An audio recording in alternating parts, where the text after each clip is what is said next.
There will be blood in python form and possibly my own here on the Reptile Party's YouTube channel.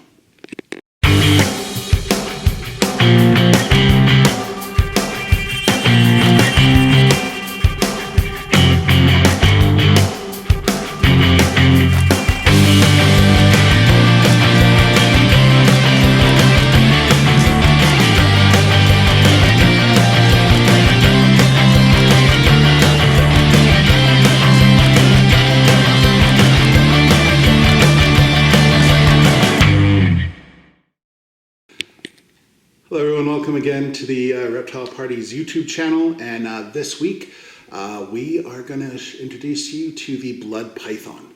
Blood pythons are found in Southeast Asia, in places like Indonesia, Sumatra, and they're also called the short-tailed python, the red python, a few different names. So this is our new baby, probably maybe about 6 months old. I actually didn't ask. We got him at the Edmonton Reptile Expo from our friend Tyrone and Canadian Mouseman. I kind of find it ironic that I went all the way up to Edmonton and brought home a snake from someone that I regularly deal with.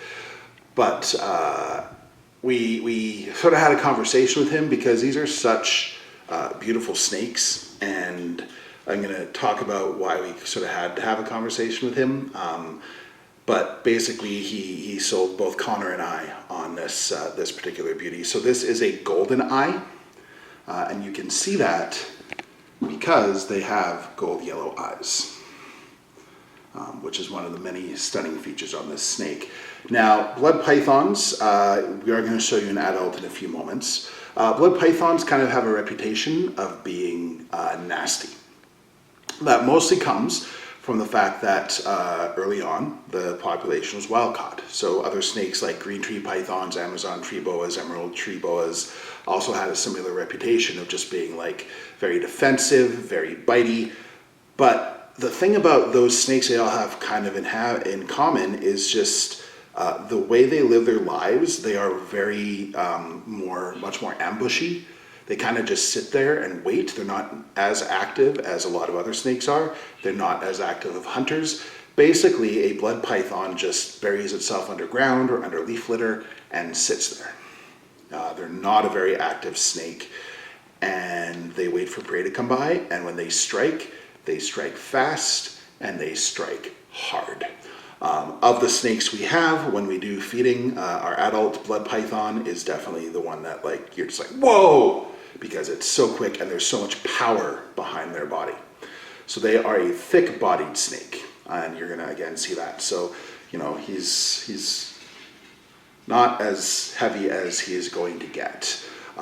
But in talking to Ty, he said the golden eyes, just for whatever reason, genetically have this reputation of being much more handleable, much more gentle, much calmer snakes than the reds, the blacks, and some of the other T-positive and stuff like that with the blood python. So this male here is definitely a very relaxed blood python.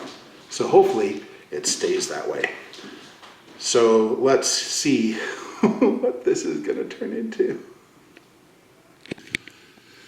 Hey, so you don't often see me necessarily doing these in these videos, but you know, safety is important. You know, I just talked about the striking power of these snakes.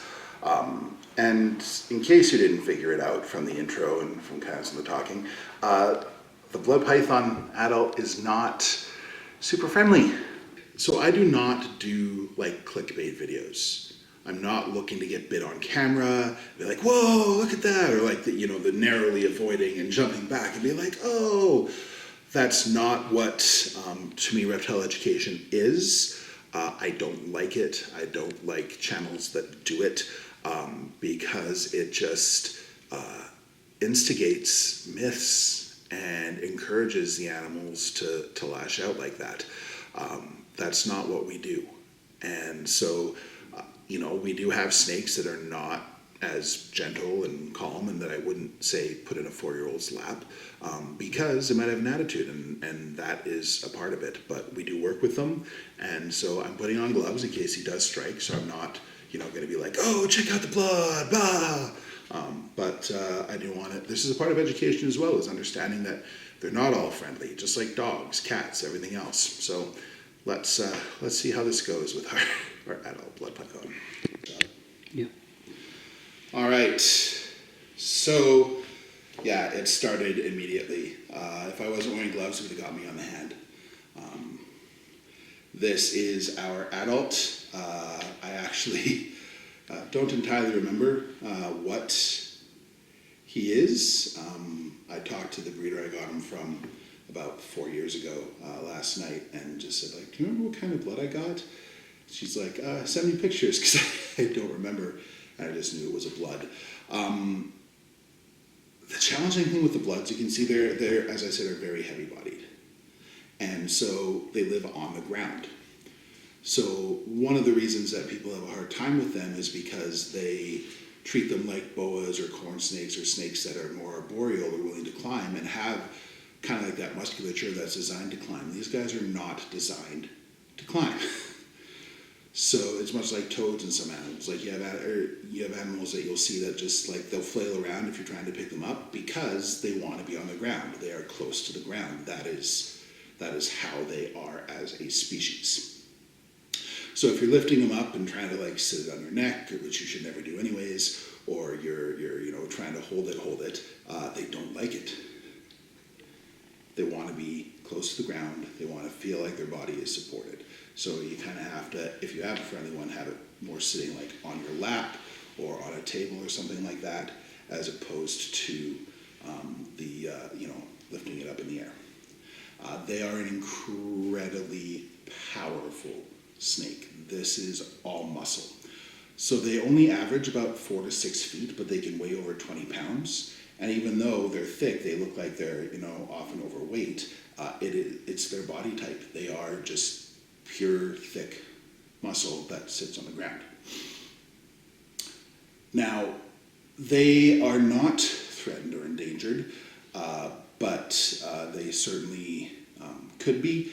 One of the benefits, I guess, is they've been able to adapt very well to human influence.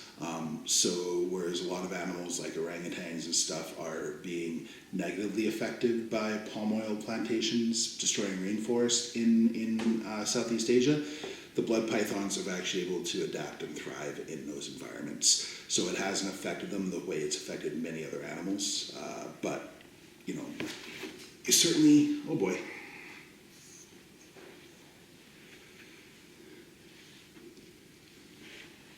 Certainly don't,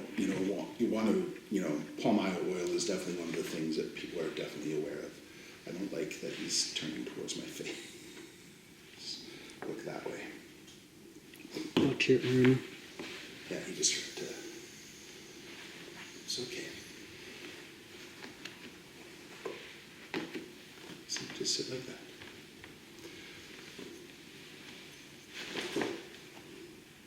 See what I mean? So he's definitely trying. So they're also, so as I said, originally a lot of them were wild caught. Like this is the amount of power in this snake. He's short, but he's strong. So that supplied the pet trade. Now they are more captive bred. This one is captive bred. But they're also part of the leather trade because they're so thick, they have so much scalature. So they are hunted and now fortunately raised in farms as well. For their leather, for their meat. So there is that aspect of it as well. So he's not happy, and we don't want to stress him out too much, so I'm going to put him back and grab our last one, and we'll wrap things up. So that was a little intense, and with the big guy, and so this is actually take 2, because even the most gentle animal, an animal that, you get that seems calm, can have its moments, and he did strike at me on camera. Again, that's not something that we, it happens, but I'm not wanting to specifically show it in videos. I'm not looking to get hits for that reason. I want to show people that they're calm, and so he is being calm. But I put on the glove just in case, so that if he does it again, it's not going to be an issue. My heart's going a little bit. between that and the big guy. And I mean, I'm not a small person, so you could see how, and I'm strong. So you could see how challenging it was for me towards the end wrestling with the big one. So our staff is kind of, you know, not a big fan of his or hers. We're going to get her probed. Watch for that video. That'll be fun. Steve's going to love doing that. And we're going to have some decisions to make. You know, there's a possibility that we might offer to send the big guy or girl, depending on what it is,